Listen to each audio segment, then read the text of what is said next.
माँ का आखिरी खत। रात के 12 बज चुके थे। माँ कभी दरवाजे की तरफ देखती तो कभी एक नज़र घड़ी के तरफ।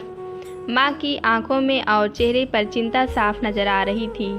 थोड़ी ही देर में दरवाजे की घंटी बजी। माँ ने काफ़ी तेज़ी से दरवाज़ा खोला। सामने बेटे विक्रम और बहू मान्यता को देखकर पूछी, इतनी देर क्यों हो गई? मैं कब से तुम्हारी राह देख रही थी। माँ, मैं अब छोटा नहीं हूँ, तुम मेरी चिंता मत किया करो। विक्रम घर के अंदर प्रवेश करते हुए बोला, बेटा कितना भी बड़ा हो जाए माँ के लिए छोटा ही रहता है।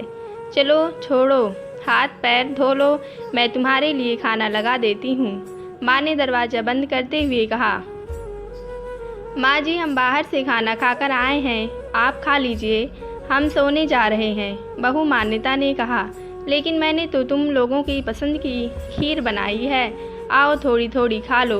माँ, तुझे एक बार में समझ में नहीं आता क्या? तेरी बहू ने कहा ना, हम बाहर से खाना खा कर आए हैं, क्यों परेशान करती हैं? जा तू खीर खा ले और सो जा, और हमें भी से शांति से सोने दे। माँ अकेले कैसे खीर खा सकती थी और उसके बिना खाए नींद कैसे आ सकती थी? क्योंकि बेटे के इंतज़ार में उसने भी कुछ नहीं खाया। वह किचन में गई, एक गिलास पानी पिया और अपने रूम में चली गई। सुबह 10 बजे विक्रम की आंखें खुली। बाजू में मान्यता अभी भी सो रही थी। विक्रम हॉल में आया तो लैपटॉप के पास रखी एक चिट्ठी पर उसकी नज़र पड़ी। यह चिट्ठी किसकी हो सकती है? यह देखने के लिए उसने चिट्ठी खोलकर पढ़ना शुरू किया। मेरे लाल, तू सोच रहा होगा कि एक ही घर में रहते हुए ये चिट्ठी क्यों मैं तुम्हें बोलकर भी ये बात बता सकती थी। हाँ, बता सकती थी। अगर तू मेरे बातें सुनना चाहता हो तो किसी एक्सप्रेस गाड़ी की तरह तू आता है और कुछ ही पलों में निकल जाता है। खैर, वो सब जाने दो। कल तुम्हारी जन्मदिन था, इसीलिए मैंने खीर बनाई थी।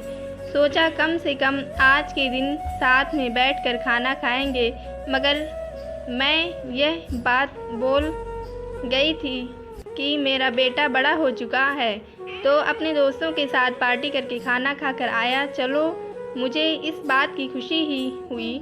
मेरी दवाइयाँ ख़त्म हो गई। मैंने कुछ दिनों पहले तुझे दवाई की एक चिट्ठी दी थी, अगर वक्त मिले तो वह दवाई मुझे लाकर दे, मुझे थोड़ी राहत हो जाएगी। विक्रम को याद आया कि 4-5 दिन पहले माँ ने एक चिट्ठी दवाई की दी थी। उसने अपनी ऑफिस के बैग में जाकर उस चिट्ठी को तलाश और उसे खोल कर देखा।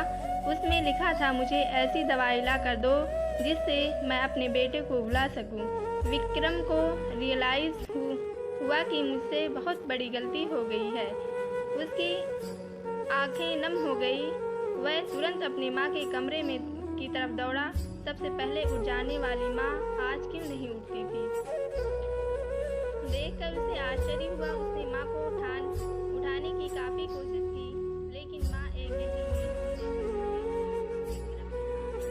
रोने के अलावा और कोई चारा नहीं बचा। दोस्तों, यह कहने की ज़रूरत नहीं कि माँ बाप जीवन में कितने मूल्यवान हैं। उनके रहते हुए ही उनकी सेवा करो, उनसे प्यार करो। चले जाएंगे तो कुछ नहीं कर पाओगे।